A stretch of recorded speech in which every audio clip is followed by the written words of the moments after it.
Drops from the desert sky, the Nobel discovery that changed water forever. Part 1. The thirst of the earth. The sun rises over a land of silence. Golden dunes stretch endlessly, their rippling skin glinting under a cruel sky. There is no river here. No shade, no life, except the whisper of the wind. This is where the story begins, in the emptiest place on earth. For centuries, the desert has been the symbol of absence. An endless expanse where even hope dries out before noon. But within that emptiness hides a secret, invisible, weightless, and all around us. Water vapor. Every breath of desert air carries a few molecules of water, unseen, unreachable, until now. Across continents and generations, scientists have dreamed of a way to capture this hidden treasure. And in 2025, 3 minds, from Japan, Australia, and the United States, turned that dream into a Nobel-winning reality. Their names: Susumu Kitagawa, Richard Robinson, and Omar Miyagi. Their creation: metal organic frameworks, or MOFs, the substance that could pull water from the air itself. This is not just a story of chemistry.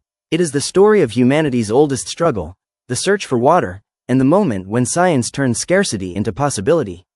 The silent crisis. Across the planet, over 2 billion people live without reliable access to clean water. In the parched plains of Africa, children walk miles each day for a single bucket. In India, wells sink deeper into the earth each year as groundwater disappears.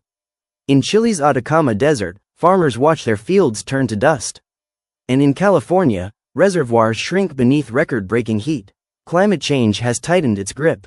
Rivers vanish, glaciers retreat, and rainfall grows unpredictable. But while the world's thirst grows, the air around us quietly holds enough moisture to meet it, if only we could release it. The breakthrough. In the late 20th century, scientists began experimenting with new molecular materials, crystalline frameworks that could trap and release gases. It was Omar Miyagi, a young chemist from Berkeley, who first saw the potential in creating highly porous, stable materials that could do more than just absorb, they could selectively capture. He called them metal organic frameworks, MOFs for short. Each MOF is like a sponge made of metal atoms connected by organic linkers, forming tiny cages. Inside those cages, molecules can enter, stay, and exit, all under controlled conditions. Then came Susumu Kitagawa, whose pioneering work in Japan gave MOFs the flexibility and strength they needed to survive real-world use. And Richard Robinson from Australia, who refined their synthesis, making them scalable and stable, turning a lab curiosity into a material for life. Together, they unlocked a new class of materials with limitless applications. MOFs could capture carbon dioxide, cleaning polluted air. Store hydrogen, powering future vehicles. Trap toxic gases, protecting lives in war and industry. And most stunningly, harvest water from desert air. Water from the invisible. The science behind this miracle is elegantly simple. Even in the driest desert, air contains between 10% and 20% humidity, microscopic droplets floating unseen. Traditional systems, like dehumidifiers, can't function efficiently in such conditions. But MOFs can. When air passes through a MOF structure, water molecules are trapped within its microscopic pores. Then, when sunlight warms the material, the water is released as vapor. That vapor condenses, forming pure, drinkable water. No salt, no pollution, no electricity. It's a system that mimics nature's cycle, evaporation and condensation, but on a scale small enough to fit into a household device. In field tests, MOF-based devices have already shown they can generate 2 to 5 liters of water per day per kilogram of material, using only sunlight. For a village surrounded by sand, that is life itself. Echoes from the past. Water, the simplest molecule, yet the most precious. Since the dawn of civilization, humanity has been shaped by its pursuit. The Nile gave birth to Egypt. The Tigris and Euphrates nurtured Mesopotamia. And when water vanished, empires crumbled. In deserts, tribes once followed stars and mirages, praying for clouds. Today, scientists follow atoms and light, praying for solutions. The Nobel Prize awarded in 2025 recognizes not only chemistry, but faith in human creativity. It honors the bridge between need and innovation, between despair and hope. Global ripples. As news of the Nobel spread, so did imagination. Governments, engineers, and aid organizations saw immediate potential. In Saudi Arabia, where desalination dominates, MOFs promise an energy-free alternative. In Ethiopia and Kenya, portable MOF units could sustain communities during drought. In Bangladesh and India, where arsenic contamination makes groundwater unsafe, this method offers clean water from thin air. In Australia, where vast outback lands thirst under heatwaves, MOFs could transform dry homesteads. Even in California, water from air systems could serve wildfire-hit regions and isolated communities. A single invention, born in the lab, now carries global hope. The human element. But this story is not only about science, it's about people. Imagine a child in Somalia, waking before dawn to walk 5 kilometers for a bucket of muddy water. Now imagine that same child, years later, filling a cup from a device powered by morning sunlight. Imagine an old farmer in Rajasthan, who once watched his crops die under endless drought, now watching them grow because of a single solar panel and a MOF water collector. Science has rarely felt so human. The Nobel legacy. Since 1901, the Nobel Prize has celebrated those who expand the boundaries of what's possible. From X-rays to DNA, from quantum physics to mRNA vaccines, each discovery has carried the same message: knowledge changes destiny. In awarding the 2025 Nobel Prize in Chemistry to Kitagawa, Robinson, and Yagi, the committee acknowledged more than molecular mastery. They honored a new era of environmental chemistry. Where chemistry once built industries, it now rebuilds ecosystems. Where it once extracted from the earth, it now gives back to it.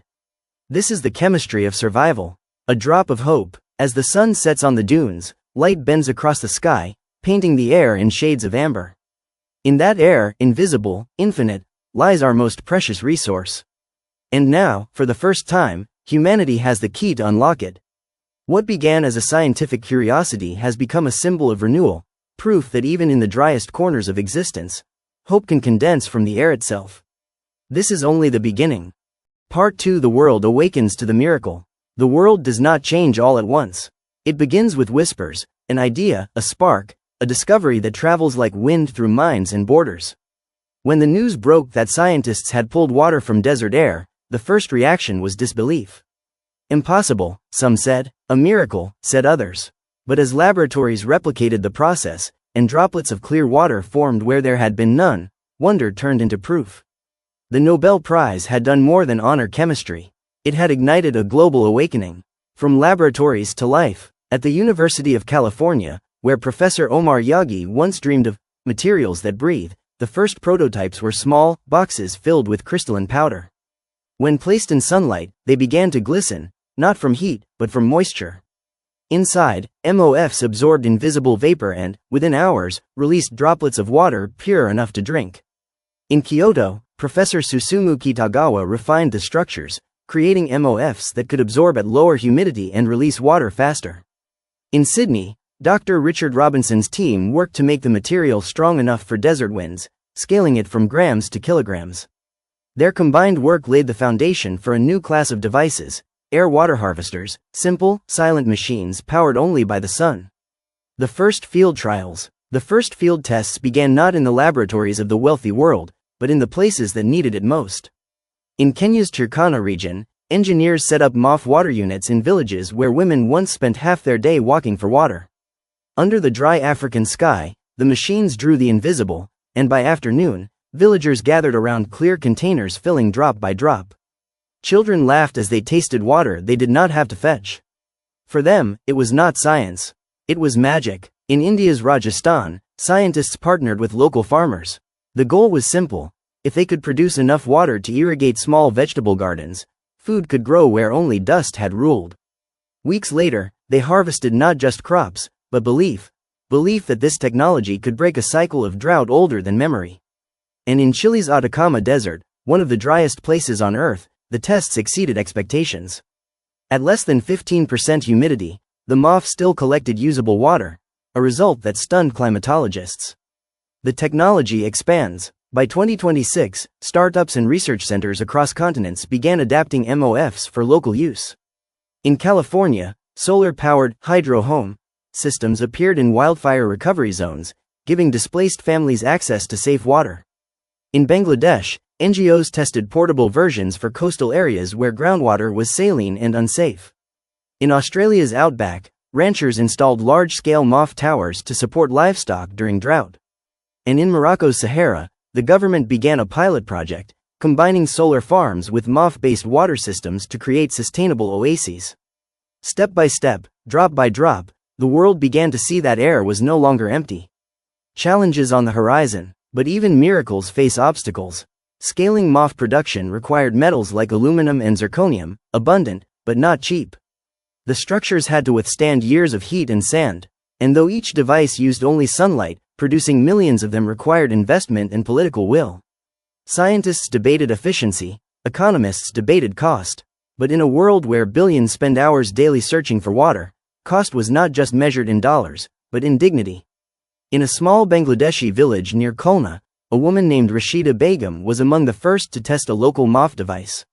She pressed her palm against the cool metal chamber as droplets formed. When asked how it felt, she said simply, "It feels like the sky has learned to care." Her words traveled farther than any laboratory report. The global shift. Governments began to take notice.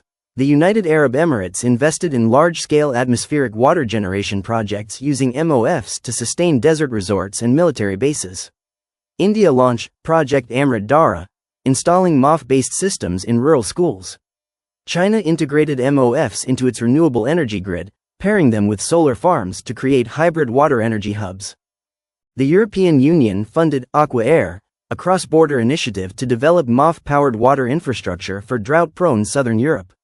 Meanwhile, the United Nations announced a bold initiative, Water from Air, the Global Mission 2030, aiming to provide every person on Earth with access to at least 20 liters of clean water per day through atmospheric technologies.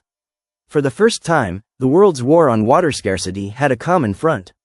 Scientific evolution. As more minds joined the movement, MOFs began to evolve. Newer generations were designed with hybrid capabilities. Some could capture both water and carbon dioxide, turning them into usable compounds. Others could filter pollutants directly from urban air while collecting water. Experimental, bio-MOFs, even used enzymes to clean harvested water of bacterial impurities. Universities in Germany, Singapore, and South Korea competed to create lighter, cheaper, and faster materials. The result was a new branch of chemistry, adaptive porous materials, an extension of the Nobel-winning discovery. MOFs were no longer just materials. They had become a movement, a climate revolution in disguise. While the world saw water collectors, scientists saw something deeper, a climate revolution in disguise.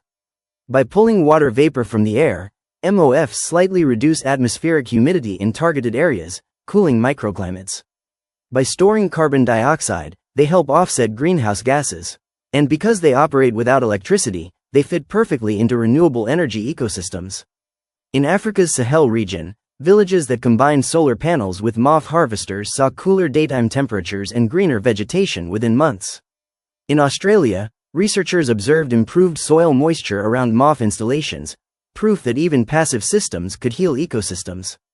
The chemistry of survival was quietly becoming the chemistry of renewal. The human future. At the heart of every innovation lies a story, not of machines, but of people. A teacher in rural Peru now fills her classroom water jug from a device no larger than a backpack. A child in Ethiopia carries a MOF bottle that generates its own water as he walks to school. In Pakistan, clinics in desert areas no longer ration water for patients. In Spain, vineyards once withering under drought bloom again, thanks to underground MOF collectors feeding irrigation systems. Each story adds to a growing realization that the air itself has become humanity's most generous reservoir. The scientists reflect. In an interview, Professor Omar Yagi once said, "The molecules of the air are the molecules of life. The moment we learn to cooperate with them, not control them, we unlock abundance." Kitagawa spoke of humility, how nature, at its smallest scale, holds infinite lessons.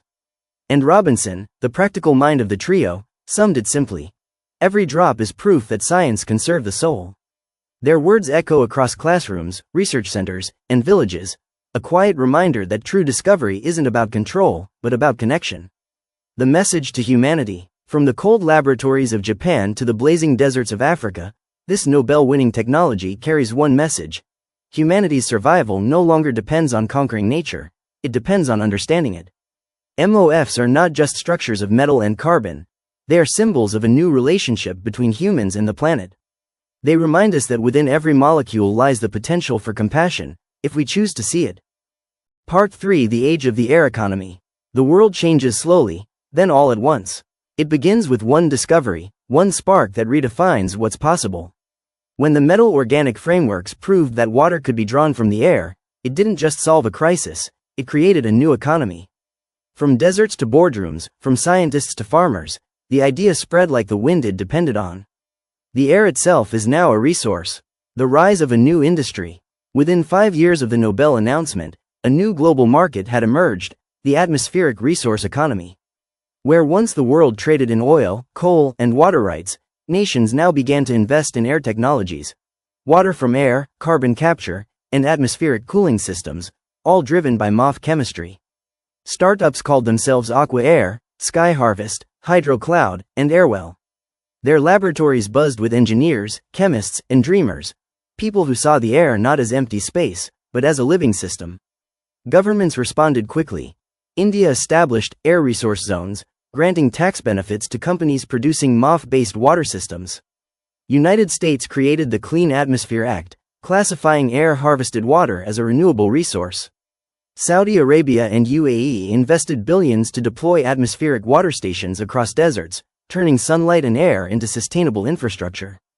African Union nations launched the Blue Skies Initiative, a plan to train local youth in assembling and maintaining MOF units for their communities. A quiet revolution had begun, not of machines, but of molecules. Economic rebirth in the dry lands. In regions long abandoned by development, opportunity returned. Desert towns once known only for their heat began to hum with new life. In Sudan, a cooperative of women built a small factory that produced local MOF filters from recycled metals and organic waste. Their products supplied water to schools across the region. In Morocco, artisans learned to shape MOF panels into decorative tiles, beautiful surfaces that also generated clean water. In Australia's Northern Territory, indigenous communities partnered with scientists to install atmospheric harvesters, ensuring cultural lands could thrive again. The deserts, once cursed with dryness, became laboratories of sustainability. The air itself had become wealth, a new kind of gold that no one could own, but everyone could share. Education and the knowledge wave. As the technology spread, so did curiosity. Universities from Cairo to Dhaka, Nairobi to Sao Paulo introduced programs in porous material chemistry and sustainable atmospheric science. Young students who once dreamed of leaving their drought-stricken homelands now dreamed of staying, to change them. In Bangladesh, a group of medical and engineering students developed a compact MOF-based purifier for hospital use, ensuring sterile water for operations without needing external supply lines. In India, rural schools powered by solar panels installed small MOF harvesters to provide drinking water for students, reducing dropout rates in arid zones. In Chile, high school students built science fair models of air-water generators, inspired by the Nobel story. A generation was growing up believing that innovation could bloom even in sand. Global cooperation. At the 2030 United Nations Climate Summit, for the first time in decades, the tone was different. There were no accusations, no bitter divides between rich and poor nations. Instead, there was sharing, patents exchanged, research opened, and blueprints published freely online. The Nobel discovery had reminded humanity of something it had forgotten. Science belongs to everyone. Japan, Australia, and the United States, home to the Nobel laureates, led a new partnership called the Global Air Network. Its mission? To make MOF-based water systems accessible in every country by 2040. Factories opened in Bangladesh, Kenya, Brazil, Vietnam, and Egypt, ensuring that no nation would have to import its hope. For the first time in modern history, knowledge flowed more freely than trade. Innovation beyond water. As scientists deepened their understanding, MOFs evolved into materials that could serve multiple roles simultaneously. Some absorbed carbon dioxide and used sunlight to convert it into methanol fuel. Others captured nitrogen oxides from polluted cities, cleaning urban air while producing usable compounds for agriculture. The latest generation, called Aqua MOF X, could even store hydrogen, enabling combined water generation and clean energy storage in a single device. The boundaries between chemistry, climate science, and engineering began to blur. MOFs had started as a solution, they were now a platform for reimagining civilization itself. Impact on global trade. The rise of atmospheric water generation reshaped global trade patterns. Countries once dependent on river systems began exporting atmospheric water technology instead. Bottled water industries declined sharply, replaced by local air harvesting cooperatives.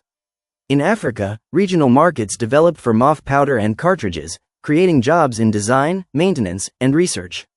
In Southeast Asia, rural cooperatives leased small MOF units collectively, ensuring every household received a fair water share. Even small island nations like the Maldives and Fiji, once threatened by rising seas and saltwater intrusion, found salvation through portable MOF harvesters powered by solar microgrids. The world had begun to turn its greatest threat, the atmosphere, into its greatest resource. Environmental harmony. As dependence on groundwater and desalination decreased, ecosystems began to heal. Rivers regained their flow, aquifers slowly replenished, forests once drying at the edges began to grow again. In Ethiopia, reforestation programs used MOF-generated water to nurture saplings across arid plains. In California, fire-prone forests used water from air systems to create protective moisture belts around vulnerable zones. And in Australia, once barren lands showed signs of green returning after decades of dryness. Each droplet of water collected was also a droplet of restoration. The economics of compassion. By 2032, global economists coined a new term, compassion capital. It referred to technologies that generate wealth not by consumption, but by restoration, systems like MOF water harvesters that serve both planet and people. In cities like Tokyo, Berlin, and Dhaka, public fountains began using air-harvested water. Children could drink freely, a simple act symbolizing equality. Corporate investors once obsessed with profit margins began competing to fund the cleanest, most humanitarian technologies. And in classrooms around the world, the word chemistry began to mean something more than equations, it meant connection. Honoring the legacy. In 2035, a decade after their Nobel Prize, Kitagawa, Robinson, and Yagi stood together again, older, humbler, and wiser. At the World Science Forum in Geneva, they were honored with the Global Humanity Award for transforming knowledge into compassion. Yagi spoke softly, as if addressing the air itself. We did not create water. We simply listened to what the air had been offering us all along. Applause filled the hall, but more than applause, there was a sense of gratitude, a rare moment where science and spirit shared the same breath. A world reimagined, from the deserts of Arabia to the plains of Africa, from the megacities of Asia to the islands of the Pacific, a quiet transformation was underway. The atmosphere, once blamed for storms, droughts, and heat, was now humanity's ally. Children no longer drew rivers on classroom maps, they drew cloud machines, solar harvesters, and air water gardens. Communities spoke not of scarcity, but of balance. And somewhere, in the silence of the desert where this story began, a single droplet still forms each morning, a reminder that hope is not found, but made. Part 4: A New Consciousness. The world moves slowly, but ideas move faster than empires. The discovery of water from air was more than a technological breakthrough. It became a mirror, reflecting humanity's potential to live in harmony with the planet. Across the globe, cultures began to shift, influenced by the possibilities MOFs had opened. Youth as the vanguard. In the villages of Bangladesh, teenagers who once studied only to leave their homes now stayed to innovate. They assembled MOF water collectors in school workshops, combining chemistry, solar panels, and imagination. From Nairobi to Sao Paulo, young engineers built prototype devices, not for profit, but for survival and hope. One teenager in Morocco, Layla, designed a decorative rooftop MOF collector that supplied her family with clean water and shaded their home. In Australia, a group of high school students built an array of MOFs to create a cloud garden in their dry playground. And in Chile, children began citizen science projects, measuring atmospheric humidity and learning how each droplet contributes to life. Across continents, youth were no longer passive observers of climate change. They became architects of adaptation, turning chemistry into culture. Cultural shifts. Communities began to rethink water as a shared resource. Where scarcity once bred competition, MOF technology encouraged collaboration. In sub-Saharan Africa, villages formed cooperatives to maintain and distribute MOF devices. In India, festivals celebrated the first harvest of water from air, honoring both science and tradition. In the Middle East, engineers incorporated MOFs into mosque courtyards, blending spiritual space with practical sustainability. Even in urban Europe, cities installed public air water fountains, symbols of environmental awareness and civic pride. Water, once taken for granted or fought over, had become a symbol of community, creativity, and conscience. Environmental ethics reborn. With abundance came responsibility. Humans began to see their actions reflected in the atmosphere. The air was no longer invisible, it was sacred. Policymakers embraced a new ethic, air and water stewardship. Corporations that polluted faced public pressure to adopt MOF-based filtration and carbon capture systems. Scientists debated openly about the ethical implications of altering local microclimates. It was not enough to produce water. The process had to be sustainable, equitable, and just. This consciousness became embedded in education, law, and policy worldwide. Global education revolution. MOF technology sparked curricula spanning continents. From elementary schools in Kenya to engineering colleges in Germany, students learned about porous materials and their chemistry. Renewable energy integration, climate adaptation strategies, ethical resource management. Universities began cross-continental projects. A student in Singapore would model water flow through MOFs, while a peer in Nigeria tested prototype harvesters in the field. This connected youth worldwide, creating a global classroom united by purpose. MOFs became the emblem of a generation that understood, science without ethics is hollow. Ethics without science is powerless.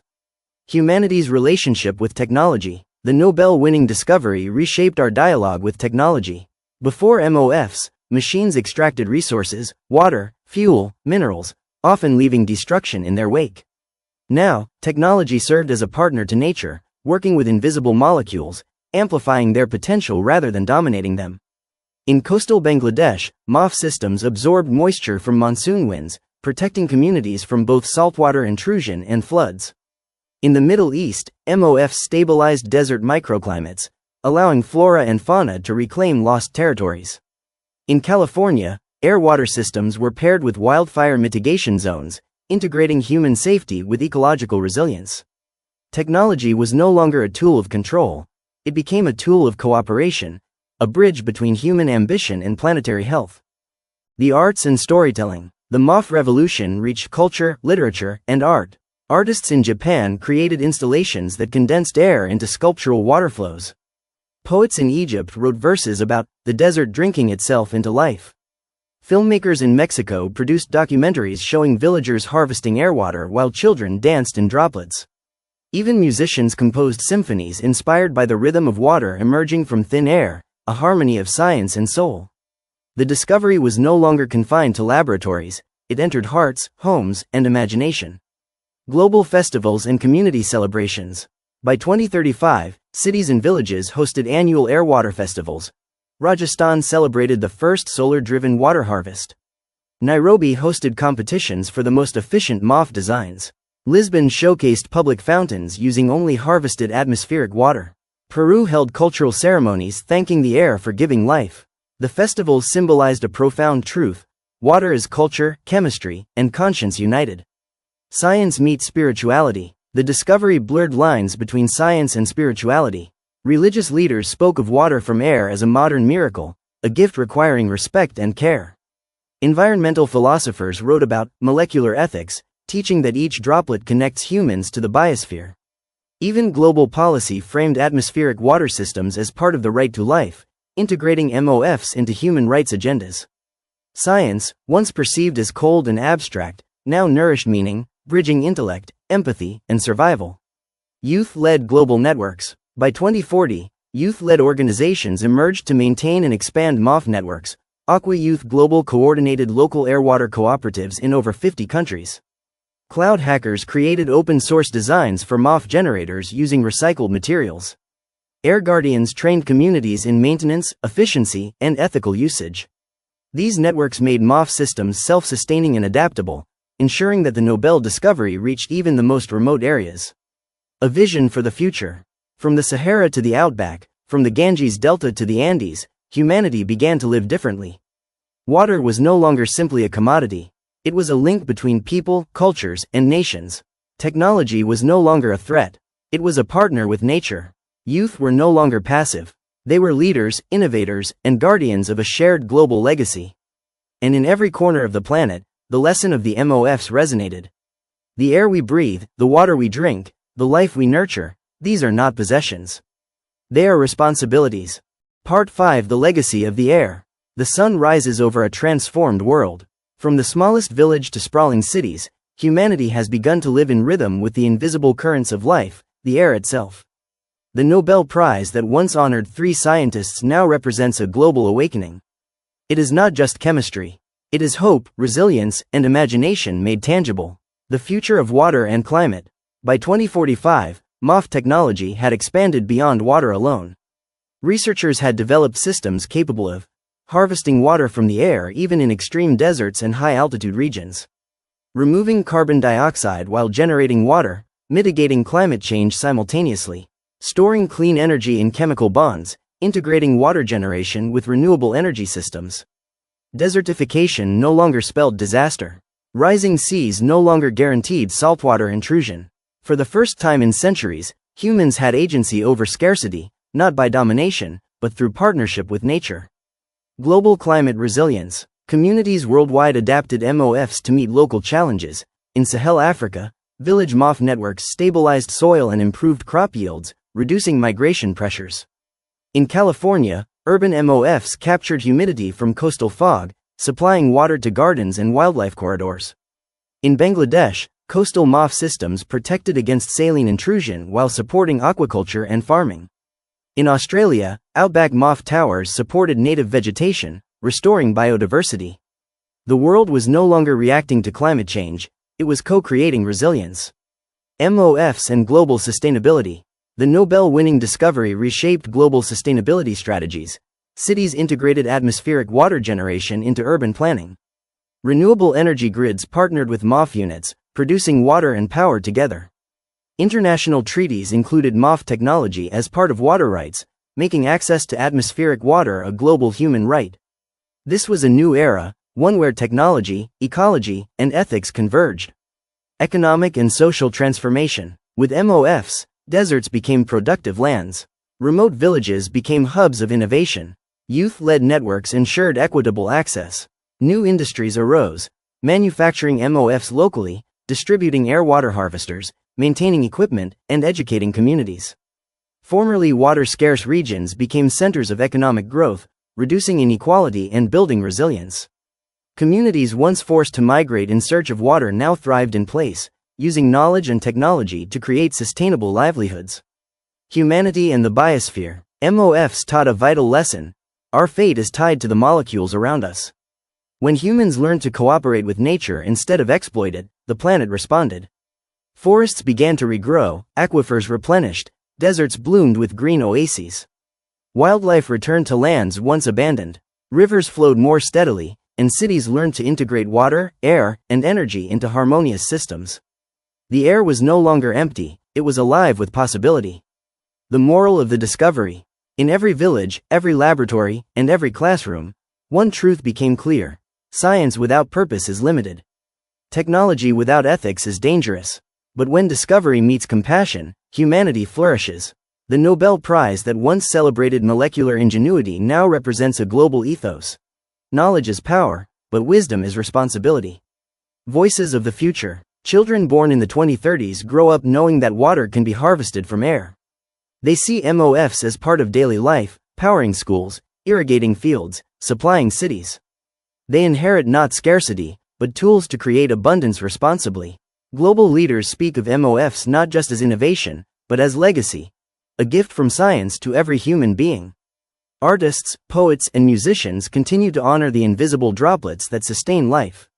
And in every corner of the earth, humans are reminded that every breath, every drop, every molecule counts. Closing vision. The desert sands shimmer, the air hums, and the sun warms the horizon. Water emerges from invisible currents, nurturing life. Humanity stands at a new threshold, aware, connected, and resilient. 3 scientists once imagined a way to turn thin air into life. Their discovery has become a global covenant, a promise that knowledge can serve compassion, technology can serve nature, and hope can flow as freely as water from the sky. The Nobel Prize may honor individuals, but the legacy belongs to all of humanity. And so, as the sun sets and the first droplets of evening moisture condense in MOF harvesters worldwide, the world breathes a little easier. The air has become a reservoir of life. Science has become a language of hope. And the future, once uncertain, is refreshingly clear.